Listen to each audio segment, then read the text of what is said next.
Assalamualaikum warahmatullahi wabarakatuh. Kami dari kelas Manajemen Keuangan Syariah 3A, mata kuliah Manajemen Keuangan, dosen pengampu Bhumika Tunjung Hapsari, SAP MAP.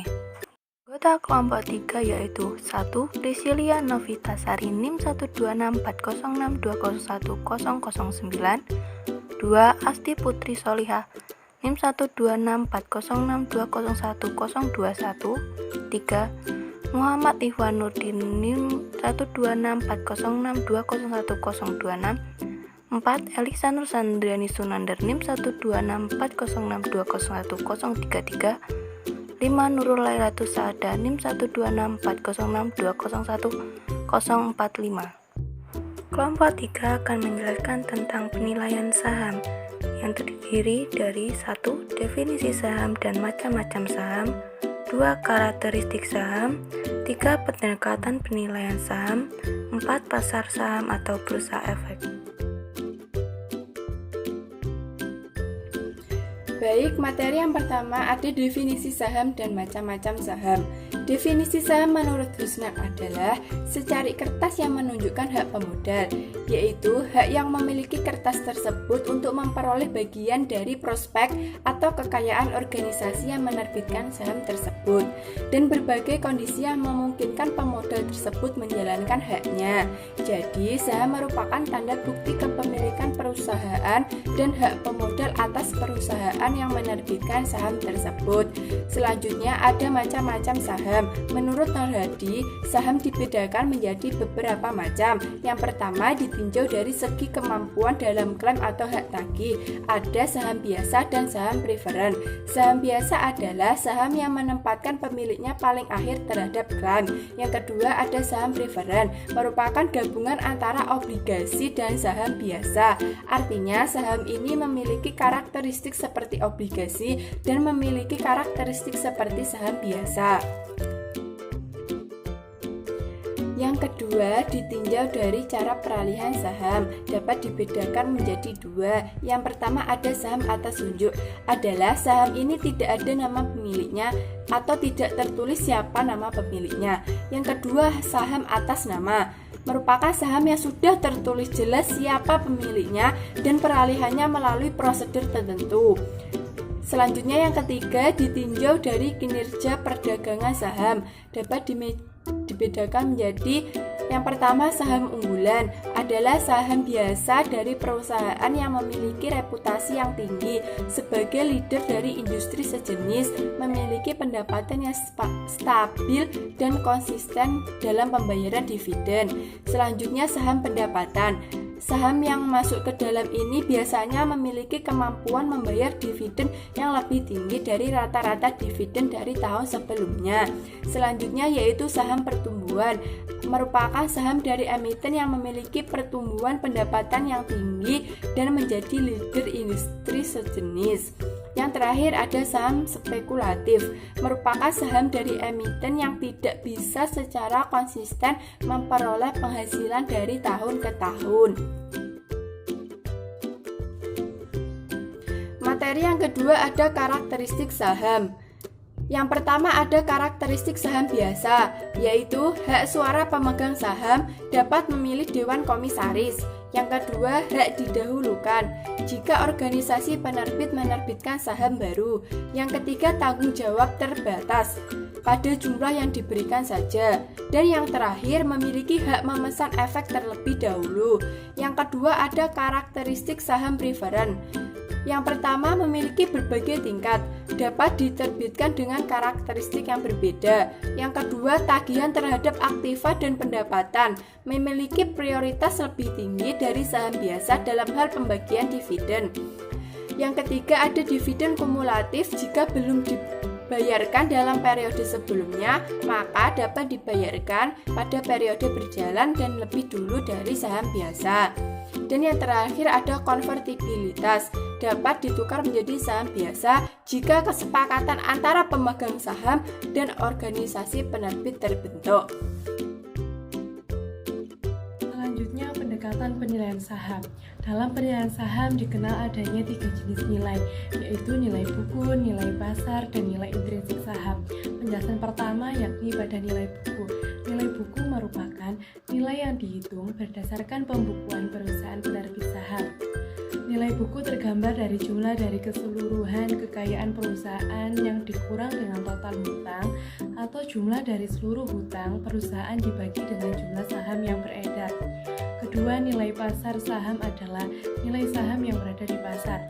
Nilai pasar saham merupakan harga jual beli yang sedang berlaku di pasar efek yang ditentukan oleh kekuatan pasar, dalam arti tergantung pada kekuatan permintaan dan penawaran.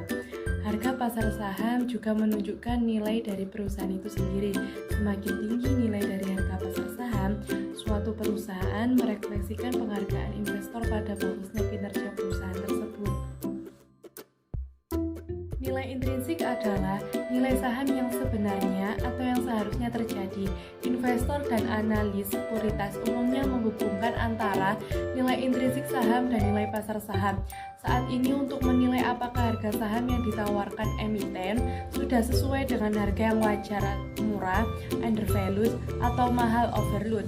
Jika nilai intrinsik lebih besar daripada nilai pasar saham, maka harga saham tersebut dinilai undervalued. Sebaliknya, apabila nilai intrinsik lebih kecil daripada nilai pasar, maka saham tersebut dinilai overvalued. Teknik penilaian saham juga bisa dilakukan dengan analisis fundamental. Analisis fundamental ini mencoba memperkirakan harga saham di masa yang akan datang dengan mengestimasikan nilai faktor-faktor fundamental yang dapat mempengaruhi harga saham dan menerapkan hubungan variabel tersebut sehingga dapat diperoleh taksiran saham. Terdapat dua pendekatan fundamental yang digunakan dalam melakukan penilaian saham, yaitu pendekatan nilai sekarang dan pendekatan laba atau price earning ratio atau PER. Yang pertama ada pendekatan nilai sekarang. Dalam pendekatan nilai sekarang, nilai suatu saham diestimasikan dengan cara mengkapitalisasi pendapatan. Oleh sebab itu disebut capitalization income method.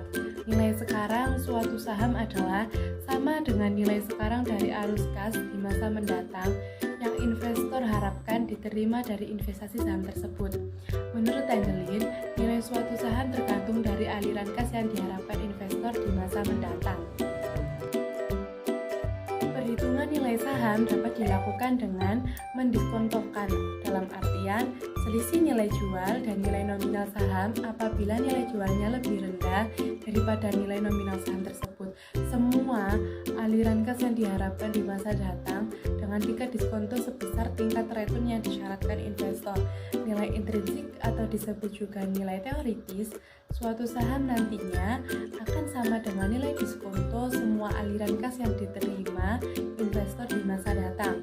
Tingkat return yang disyaratkan merupakan tingkat return minimum yang diharapkan atas pembelian suatu saham. Proses penilaian saham meliputi estimasi aliran kas saham di masa depan, estimasi tingkat return yang disyaratkan, mendiskontokan setiap aliran kas dengan tingkat diskonto sebesar tingkat return yang disyaratkan, nilai sekarang setiap aliran kas tersebut dijumlahkan sehingga dapat diperoleh nilai intrinsik saham yang bersangkutan.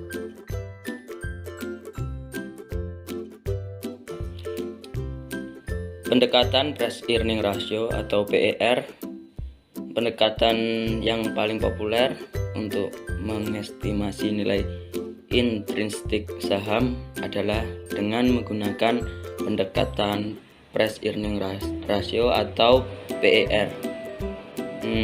Dalam pendekatan PER atau disebut juga dengan multiplier, investor akan menghitung beberapa kali atau multiplier nilai earning yang tercermin dalam harga suatu saham. Berikut rumus untuk menghitung PER. Keterangan PER sama dengan harga saham atau earning per lembar saham. Di samping itu, PER juga merupakan ukuran harga relatif dari sebuah saham perusahaan.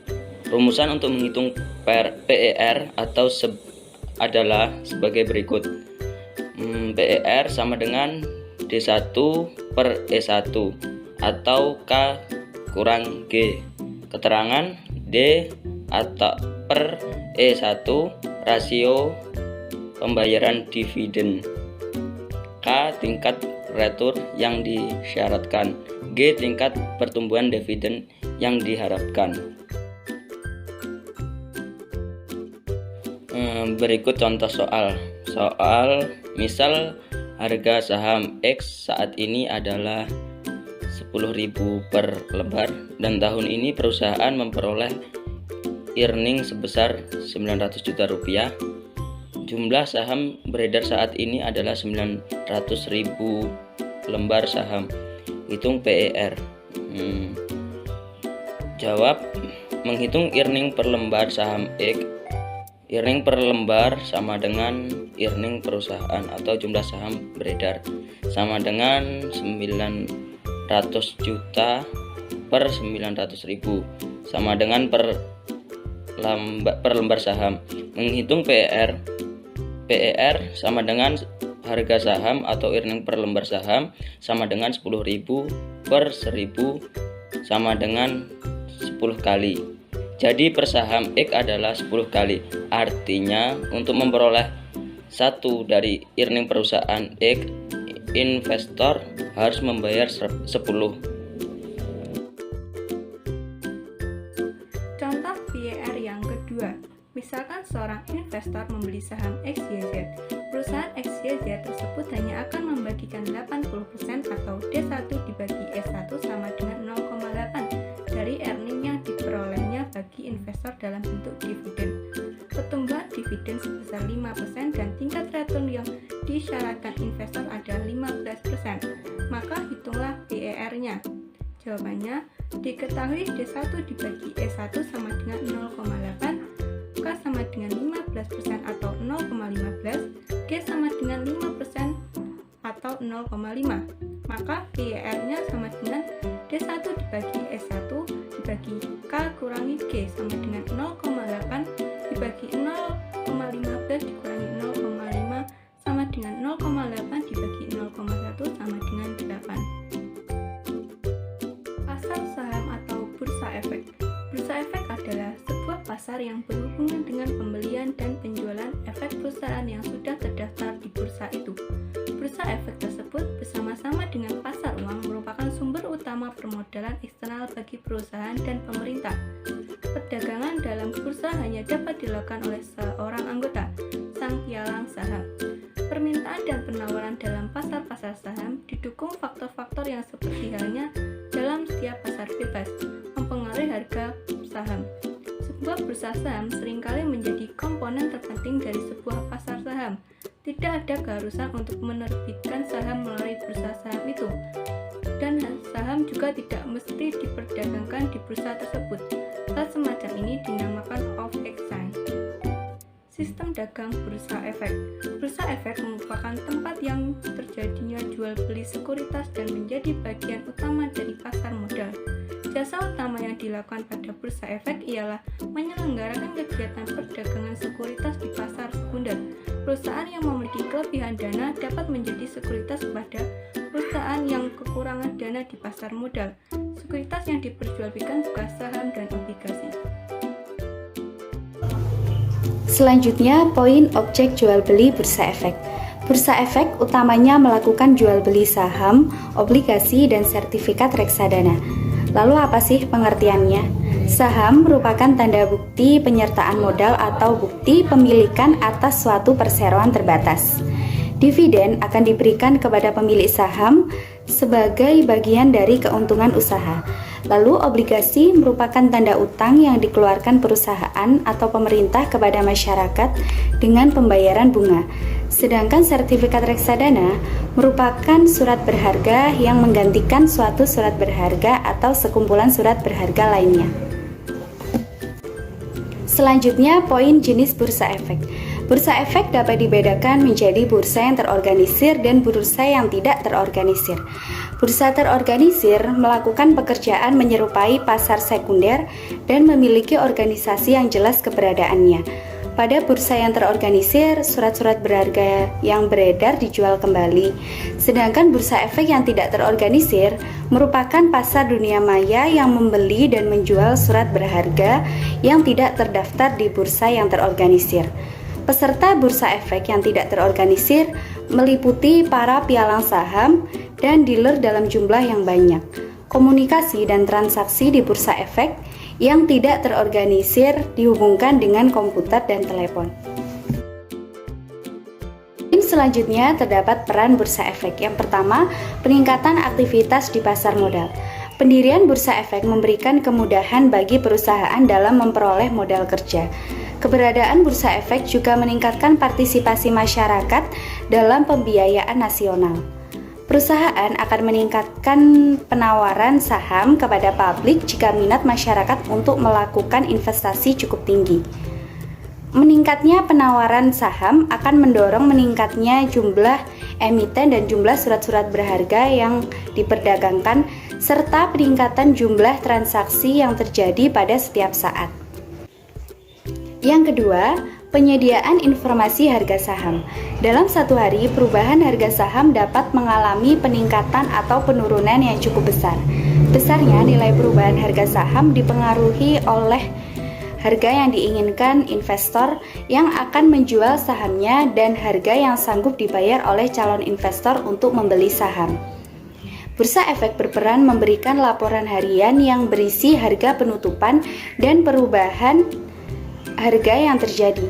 Perubahan harga yang berisi informasi tentang harga tertinggi dan harga terendah pada hari yang bersangkutan. Sekian presentasi dari kelompok kami, ada kurang lebihnya mohon maaf. Wassalamualaikum warahmatullahi wabarakatuh.